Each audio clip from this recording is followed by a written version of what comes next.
Thank you and good luck. Thank you, Glenn. Ayan, ako, nasabi na rin na kami din ay excited talaga sa panibagong platform para sa mga viewers na magiging part sila ng Lalo na Sangre. Abangan niya ng ating mga kapamilya, lalo na sa online through I1 TV, maraming platform.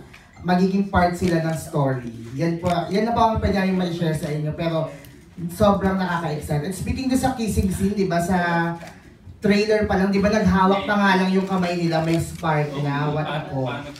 Oh yes, nga naman. Yan mga dapat nating abangan sa Lalo na Sangre. At dahil dyan, abangan din natin ang mga questions naman mula kay Kate Adahar. Hi, yun, sa sobrang busy nyo these days, may time pa ba kayo for personal activities? And if given, ano yung ideal activities na gagawin nyo kung mayroon kayong break?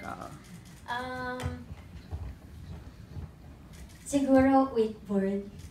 Gusto namin bumalik wakeboard and go-karting. Yeah! And go-karting. Tapos sinabi ko lang sa kanya, kung may 2 days kami na free, gusto ko pumunta. Huwag mo muna sabihin. Basta, marami gusto ko, basta kung may free day, yan.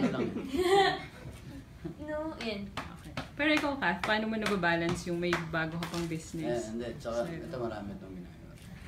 Pag yung sa nail salon, si mama, pati mga sisters ko, sila yung very hands-on talaga. Everyday sila nandun to monitor and... Okay naman sa malapit doon din sa'yo. Oo, since malapit lang. Tapos, yun, like, ino-update lang nila ako. Pero more on sila mama and sister ko yung very hands-on dun.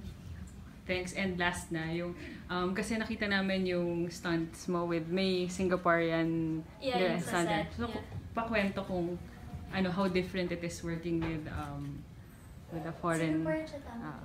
Kasi pag first time namin siya na-meet nung sinute namin yung for the trade launch, yung una yung naka-white ako, yan yung una. And then, ang galing kasi may ibang team talaga for action. So, very particular sila sa form, tapos yung mga shots. As in, importante talaga yun na yun yung maka-capture nila, yung pati yung mga facial expressions namin. So, okay maka-work yung mga ganong tao kasi alam mo yun, parang ibang-iba talaga siya and talagang hindi ka pwedeng umarte na kung pahigain ka dyan, pagulungin ka, gawin mo talaga kasi ginagawa nila. So, ginagawa mo talaga for the character and kagaya ng sinabi ni DJ, na-enjoy ko siya talaga gawin kasi nakikita mo na yung dedication ng lahat sa set. So, ayan, so far, enjoy. Thank you. Thank you, Kate. At ito naman, ang mga questions naman mula kay Mami Jock Bonson. Hello. So excited. Everybody's excited already sa inyong Lalo na Sangre.